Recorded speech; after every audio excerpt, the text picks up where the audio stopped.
Everyone always says, just be yourself. But how many of us really take this advice when we just want to fit in? The start of college stands out as one of those crucial times where you've got to make your choice and find your group or get left behind. For some of us, the transition into one of the new norm behaviors is a smooth one. For others, it's a lot easier said than done. Let me tell you about my story. Transitioning from large, diverse city into a tiny, close-knit Charlottesville was a challenge on its own. But my failed attempts to fit in were way harder. Consider this question. How much of yourself are you willing to compromise in order to find your crowd? For me, UVA seemed like a different planet compared to my Hampton, VA hometown. Take my first ever beach week, for instance. A week of fun at the beach with my peers. My first taste of financial aid had me blinded by dollar signs and left me at the mercy of impulse buying and peer pressure. What started out as buying essentials became a little treat here and there, or you have to buy this so we can match. I was at my social peak till I checked my bank account. Beach week quickly became a very discounted experience as my week of social spending stopped after the first 3 days. The loneliness hit hard and I could no longer keep up with my well-off peers, but it was either retail shopping or rent. I was way more used to a frugal lifestyle, and I definitely let my social life compromise that. But what other sacrifices do we make to conquer the ominous threat of isolation?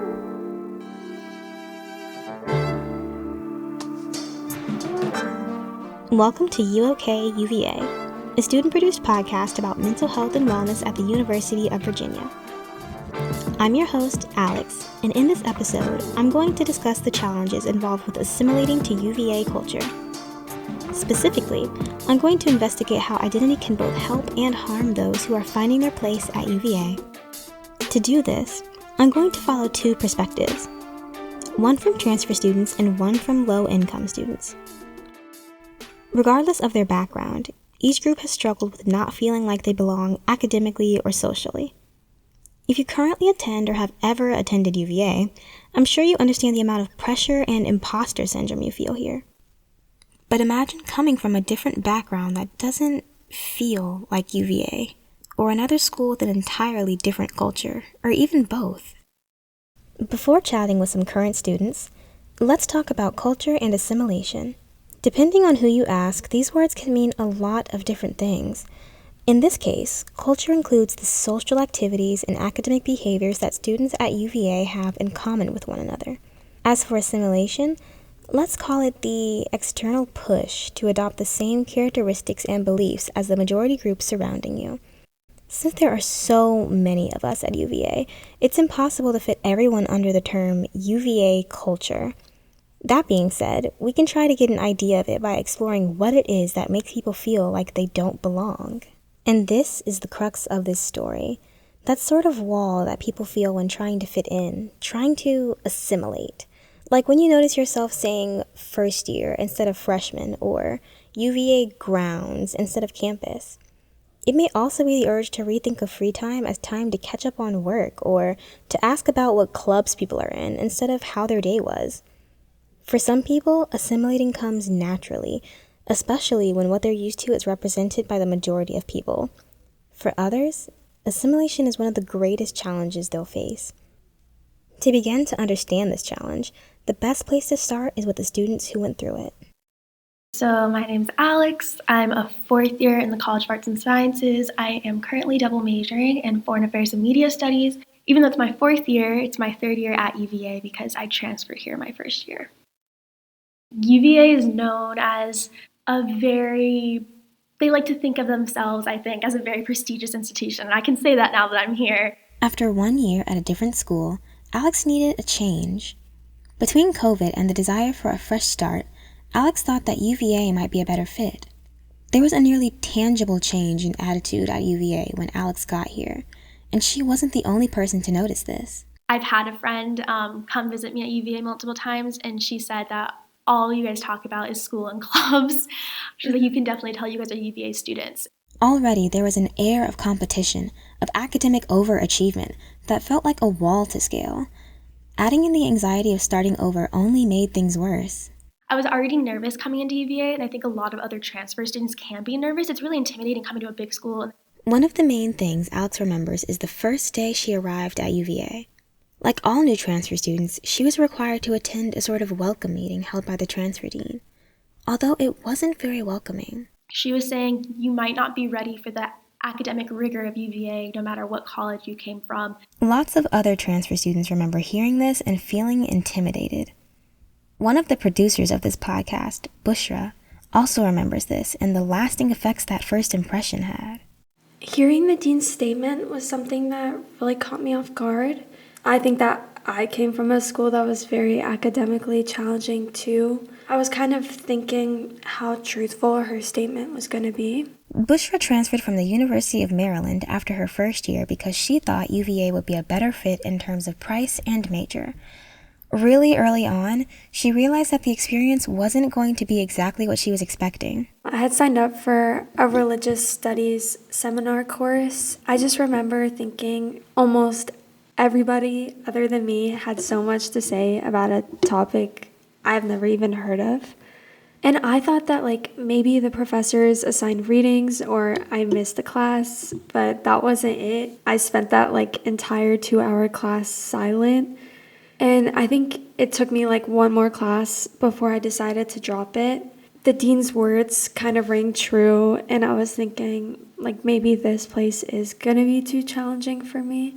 A lot of transfer students here at UVA can relate to imposter syndrome taking over, especially when they get the impression from their dean that she also thinks you're an imposter. I remember going to meet with my advisor sometime last year to discuss my plans for studying abroad. And basically, by the end of that meeting, I was told that I could not major in computer science because they wouldn't accept me, and that if I don't pick a new major, I'm going to be kicked out of the university. And I was also told that the computer science major won't accept me because I didn't even know where the department's offices were, and that told her everything she needed to know. Bushra was able to major in computer science, but the effects of that meeting still stayed. The experience of feeling overwhelmed and questioning your ability is not unique to transfer students. It's a sentiment shared by many, including low-income students like myself, who are also navigating UVA's niche culture. Hi, my name is Winnie. I'm a fourth-year biology major who is trying to pursue a BS degree. I'm a first-generation low-income student. I'm considered one here at UVA. Winnie considers herself to be pretty driven when it comes to college coursework, which means she's no stranger to the overwhelming nature of UVA's academic culture. When asked about how her income status has affected her academic life, she was quick to point out the tutoring benefits enjoyed by some of her more well-off friends.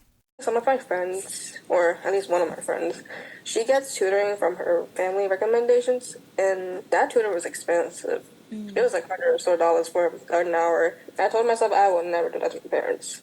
Although Winnie comes from a middle-class family, she and many other students in her position are classified as low income and given a financial aid package that correlates to this label.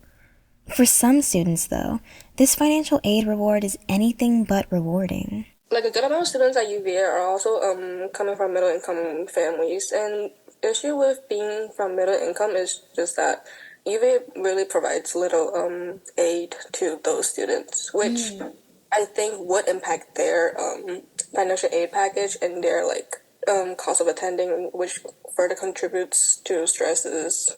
Being a college student already comes with a multitude of struggles while we try to navigate things like our new independence and conquering poor time management skills.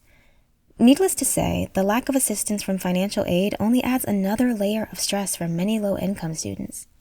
Another big contributor to these stressors has been UVA's naturally competitive nature, notable for making many students question whether they really belong here. It just sucks hearing one of my friends mentioning that, oh my gosh, I can never achieve what I want to achieve because this other girl in my class is just doing so well. I hate just these comparisons going around.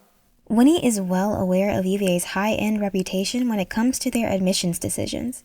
With some going as far to call it the Ivy League of the South, it's intimidating to say the least. UVA is definitely getting the cream of the crop out of like all the high schoolers applying to the school, and I think that comparison is never going to like just fade away. Even so, she realizes that not all competition is healthy competition, and sometimes all we can do is our best. I think we are just humans, so we can only do so much sometimes, and we can only try it better next time and just change our habits. Being able to identify these kinds of unrealistic expectations can be extremely liberating. They say that we are our own worst critic, so naturally, we need others to bring us back to reality. That being said, it's important to have social support that makes us feel secure in ourselves and our abilities. To some, our social lives are the highlight of our experience, but to others, it's just another hurdle to overcome.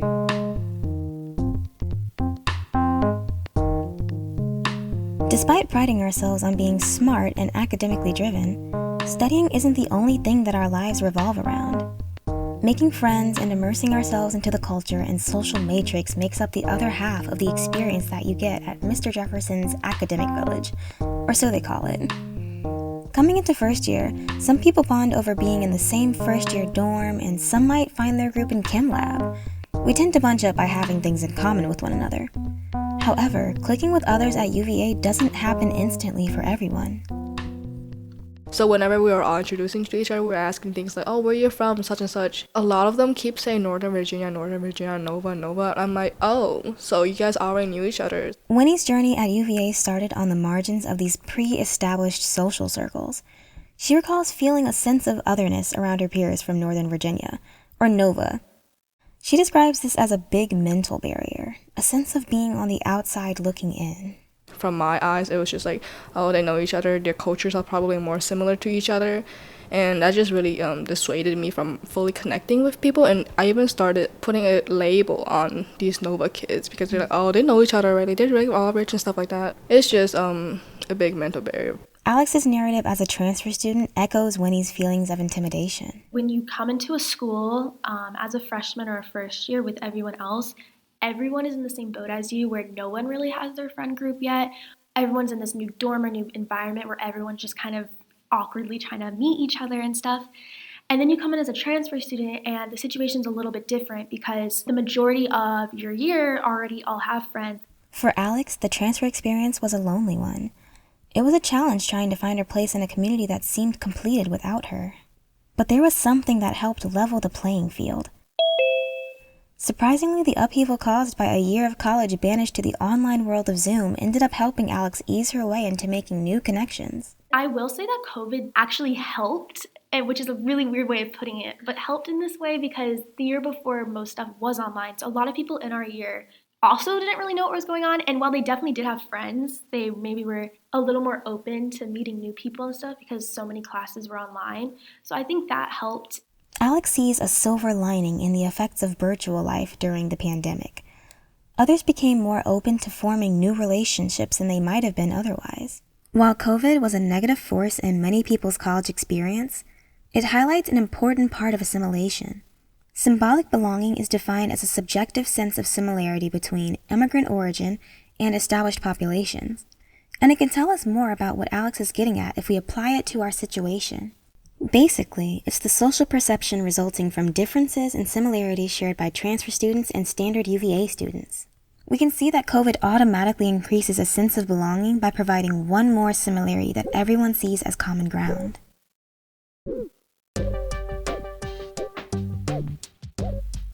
Ultimately, the path to belonging for Winnie and Alex involved engaging with communities that resonated with their identities and interests. For instance, Winnie found comfort in cultural organizations made up of people with similar backgrounds.